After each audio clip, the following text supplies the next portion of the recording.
Mga bata, ilang beses mo nang ginamit ang salita ngayong araw? Marahil libo-libo. Ang wika ang pinakapayak, ngunit pinakamakapangyarihang tool na taglay natin. Ngunit nagtatanong ka kung bakit paano ito gumagana. Ngunit hindi lang kung paano magsalita, kundi kung paano nabuo, naiintindihan at nagbabago ang wika sa ating utak at lipunan.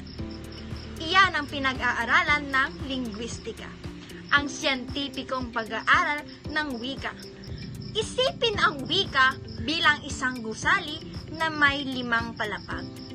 Upang maunawaan ang gusali, kailangan nating tignan ang bawat palapag. Number 1, phonolohiya. Sa Ingles, phonology. Ito ang pundasyon, ang pag-aaral ng mga tunog. Ang tunog ng letter P sa pusa at tunog ng letter M sa mesa. Ang pinakamaliit na unit na nagpapabago sa kahulugan. Sila ang alpabeto ng tunog. Number 2, morpholohiya. O sa Ingles ay morphology.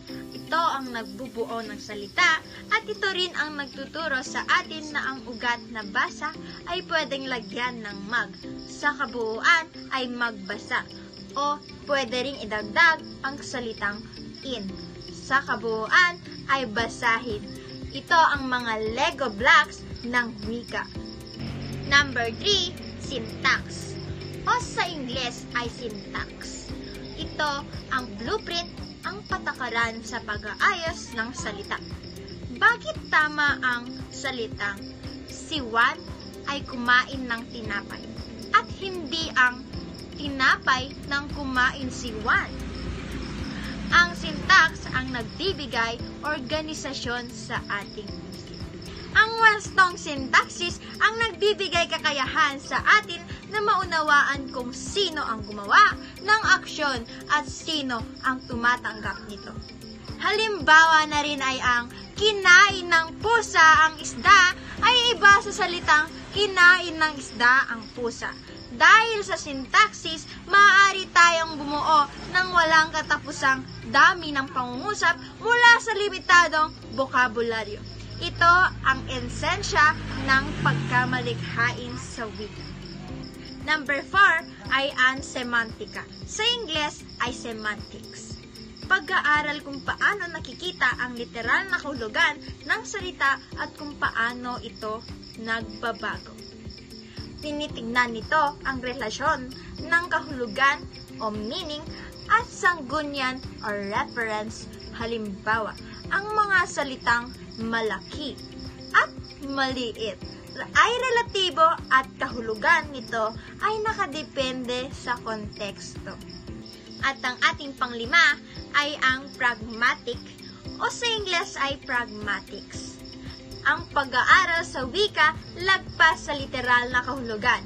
Tinitignan ang layunin at epekto ng salita sa isang konteksto ng lipunan at sitwasyon. Tinitingnan nito ang mga speech act tulad ng pagtanggi, paghiling, paghingi ng tawad o pagbigay ng babala. Ito ang konteksto. Halimbawa, ang init dito ay hindi ka lang nagre-report ng temperatura. Maaaring hinihiling mong patayin ang ilaw o buksan ang aircon. Ito ang nagtuturo sa atin ng social skills ng wika. Sapagkat ang pag-aaral ng wika sa konteksto ay ang tinitignan nito kung paano nakakaapekto ang sitwasyon, ang nagsasalita at ang nakikinig sa kahulugan ng sinasabi. Halimbawa, ang tanong na, maaari mo bang iabot ang asin? Ay hindi lang tanong kung kaya mo, kundi isang pakiusap na iabot mo.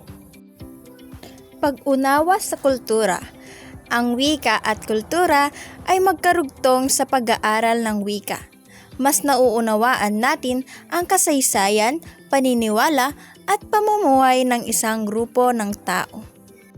Ano nga ba ang linguistika?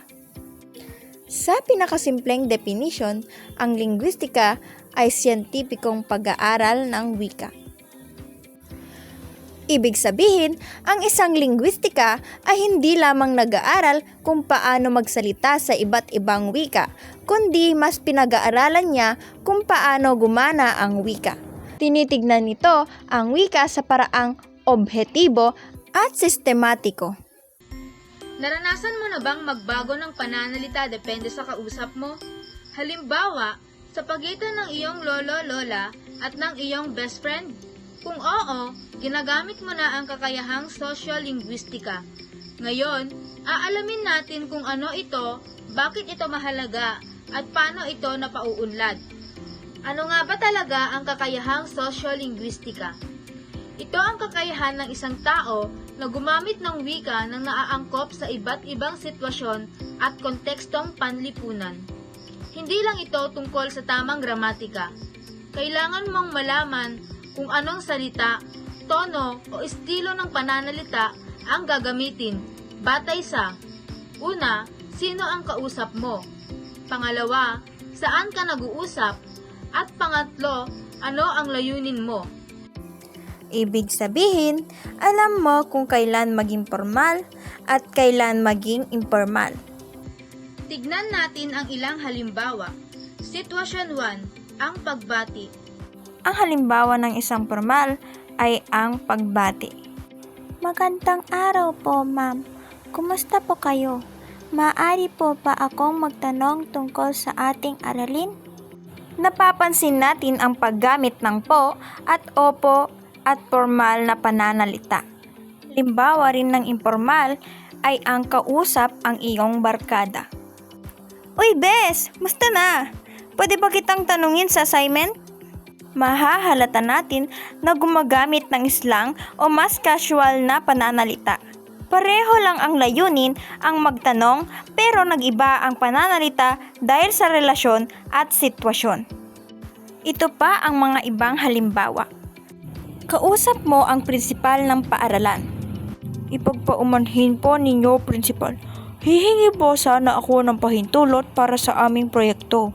At ang iba pang halimbawa ay ang kausap mo ang iyong kapatid. Ate, pwede bang magpa-print? Bilisan mo na! At ang iba pang halimbawa ng informal ay ang pagtaas ng boses sa iyong guro. Ano ba yan, ma'am? Hindi ko masyado maintindihan ang iyong pagtuturo. Wala man lang ako masyadong naintindihan sa iyong mga sinabi. Halimbawa rin dito ay ang alitan sa pagitan ng mag-ama. Ang tanga mo! Wala kang kwentang anak! Sana hindi na lang ikaw ang naging anak ko. Ang pagbabagong ito sa tono at salita ay mismong ebidensya ng iyong kakayahang sosyo-linguistika. Bakit ito mahalaga? Simple lang, para maging epektibo ang komunikasyon. Kapag alam mong umangkop, mas madaling makukuha ng kausap mo ang mensahe mo at maiiwasan ang di pagkakaunawaan. Para maipakita ang respeto, ang paggamit ng po at opo sa matatanda ay nagpapakita ng paggalang na mahalaga sa ating kultura at ugnayan.